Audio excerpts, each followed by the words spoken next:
नमस्कार मंडळी, आज मी ज्ञानेश्वरी या पवित्र ग्रंथामधील अध्याय 9 ओवी क्रमांक 151 ते 180 यांचे पठण करणार आहे. ओवी क्रमांक 151. तैसा कृतनिश्चय वाया गेला, जैसा कोणी एकुकांजी प्याला, मग परिणाम पाहू लागला अमृताचा. याचा अर्थ, ज्याप्रमाणे संसारात मी आहे असा जो त्यांचा कृतनिश्चय तो वाया जातो, जसा कोणी एखादा कांजी पिऊन अमृतापासून होणाऱ्या सुखाचा लाभ इच्छितो. ओवी क्रमांक 152. तैसे स्थूलाकारी नाशिवंते, भरवसा बांधोनी चित्ते, पाहती मज अविनाशाते, तरी कैचा दिसे. याचा अर्थ, त्याप्रमाणे अंतःकरणपूर्वक भरवशाने नाशवंत अशा स्थूलाकारालाच अविनाशी अशा बुद्धीने मला पाहतात, तर मी त्यांना कसा दिसेन. ओवी क्रमांक 153. अगा काही पश्चिम समुद्राची या तटा, निघी जत आहे पूर्वीली या वाटा, का कोंडा कांडता सुबटा, कनु आतुडे. याचा अर्थ, हे पहा, कोणी पश्चिम समुद्राच्या तटाला जाण्याच्या हेतूने पूर्व दिशेच्या समुद्राच्या वाटेला जाऊ लागला तर त्याला पश्चिम समुद्र प्राप्त होईल का? किंवा हे महावीरा, कोंडा कांडू लागले असता त्यात धान्य प्राप्त होईल का? ओवी क्रमांक 154. तैसे विकारले हे स्थूळ, जाणीतले या मी जाणवतसे केवळ, काही फेन पिता जळ, सेविले होय. याचा अर्थ, त्याचप्रमाणे हे विस्तार पावलेले जग जाणल्याले निर्दोष अशा मला जाणता येईल का?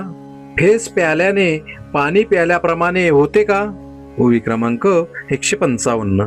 म्हणून मोहिलेनी मनोधर्मे, हेची मी मानुनी संभ्रमे, मग येथींची जे जन्मकर्मे, तिये मजची म्हणती.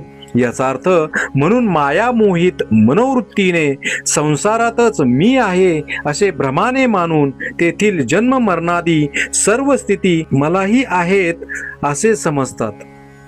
ओवी क्रमांक 156. ए तुलेनी अनामा नाम, मज अक्रियासी कर्म, विदेहासी देह धर्म आरोपिती. याचा अर्थ, याप्रमाणे नामरहित, क्रियारहित व देहरहित असा जो मी, त्या मला नामधारी, कर्मकारी व देहधर्मांनी युक्त असणारा असे समजतात. ओवी क्रमांक 157.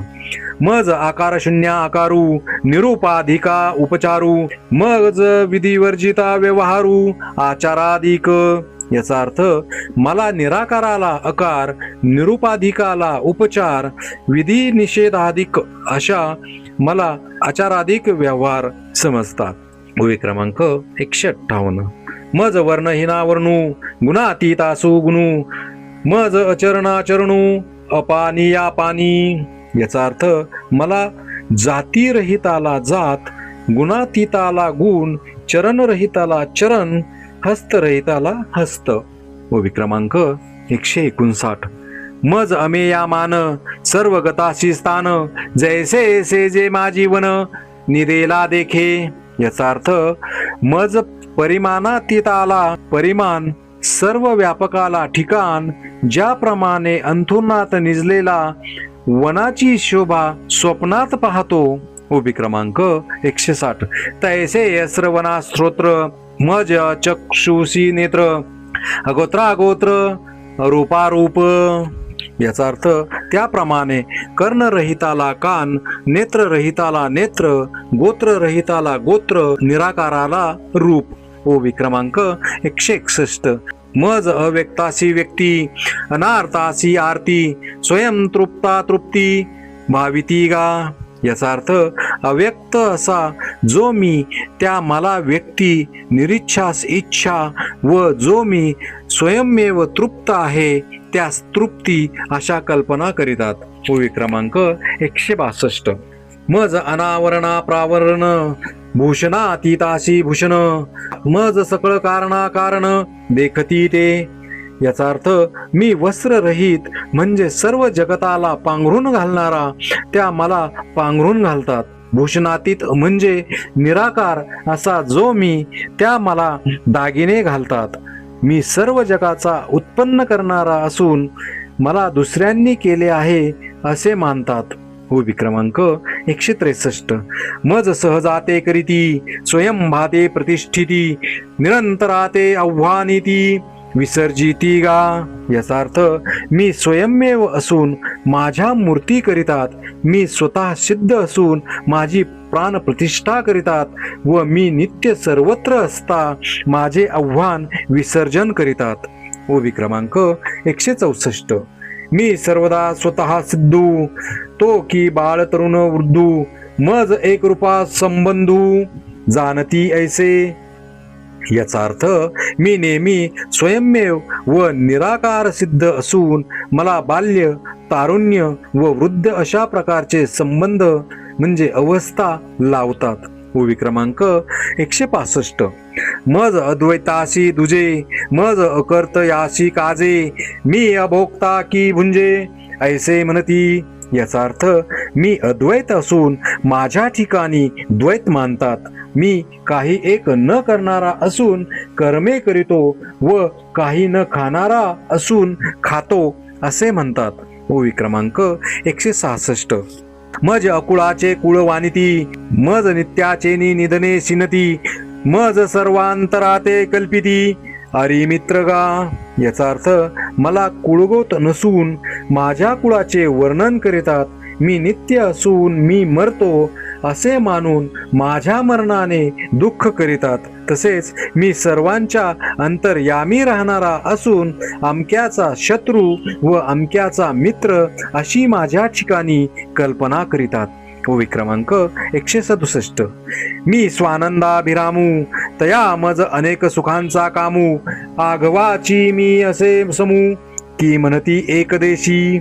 याचा अर्थ मी निजानंदात निमग्न असणारा त्या मला इतर सुखांची इच्छा करणारा असे मानतात व सर्व ठिकाणी माझी व्याप्ती समान असून मला एकदेशी म्हणजे एका स्थळी राहणारा असे म्हणतात.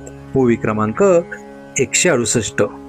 मी आत्मा एक चराचरी म्हणती एकाचा कैपक्ष करी आणि कोपोनी एका ते मारी हेची वाढवी ती. याचा अर्थ मी सर्व स्थावर जंगमाचा आत्मा असून एकाचा कैवारी व एकावर रागावून त्यास मारणारा अशी माझी सर्वत्र प्रसिद्धी करतात. ओवी क्रमांक 169. किंबहुना ऐसे समस्त जे हे मानुष धर्म प्राकृत तयाची नाव मी ऐसे विपरीत ज्ञानतयांचे.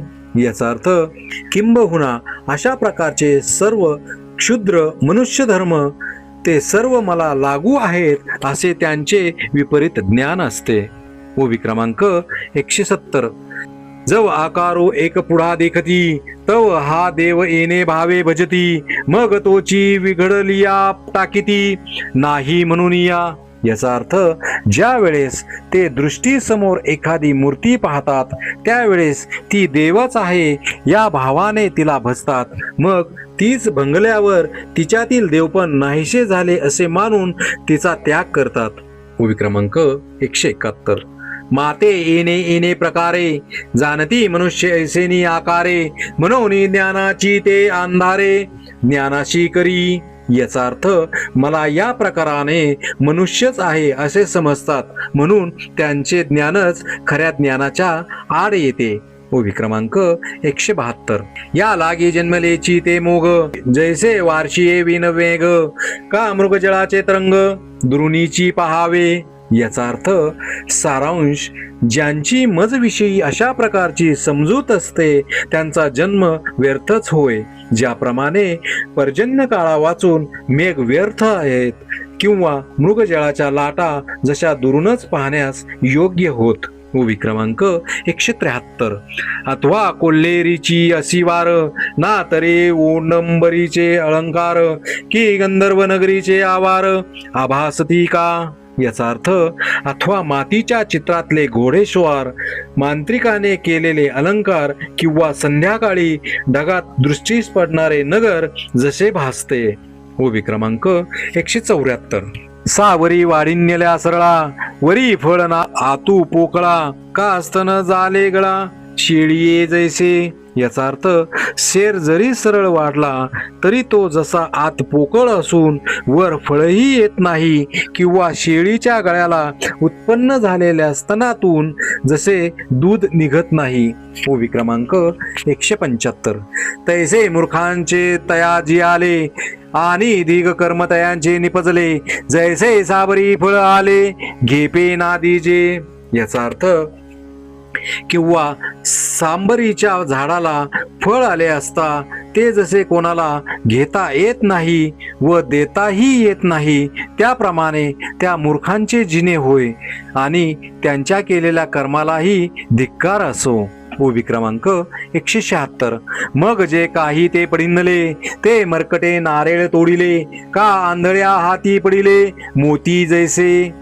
याचा अर्थ मग त्या मूर्खांनी जे काही शास्त्राध्ययन केले असेल ते म्हणजे माकडाने नारळ तोडल्याप्रमाणे किंवा आंधळ्याला मोती सापडावे त्याप्रमाणे होय. ओवी क्रमांक 177.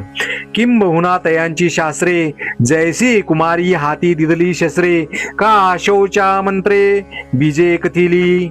याचा अर्थ किंबहुना त्यांनी अध्ययन केलेली शास्त्रे लहान मुलींच्या हातात दिलेल्या शास्त्रांप्रमाणे अथवा असुचिरभूताला बीजांसह शिकविलेल्या मंत्रांप्रमाणे अनर्थकर होत. ओवी क्रमांक 178. तैसे ज्ञान जाततया आणि जे काही आचरले का धनंजया, ते आगवेची गेले वाया जे चित्तहीन. याचा अर्थ धनंजया त्याचप्रमाणे ज्यांचे चित्त त्यांच्या स्वाधीन नाही त्यांचे बाकीचे सर्व ज्ञान व आचरण ही व्यर्थ होत. ओवी क्रमांक 179. पै तमो गुणाची राक्षसी जे सद्बुद्धी ते ग्रासी, विवेकाचा ठावोची पुसी निशाचरी जे. याचा अर्थ याप्रमाणे तमोगुणरूप राक्षसी सद्बुद्धीला घेरून ज्ञानाचा ठाव ठिकाणा नाहीसा करणारी जखीन आहे. ओवी क्रमांक 180. तिये प्रकृतीवर पडे झाले म्हणून चिंतेचे कपाटे गेले, वरी तामसी येचिये पडिले मुखा माझी. याचा अर्थ त्या प्रकृतीने जे ग्रस्त होतात ते सदोदित चिंताक्रांत असून शिवाय तामस प्रवृत्तीच्या आयतेच घशात उतरतात. श्री संत ज्ञानेश्वर महाराज की जय.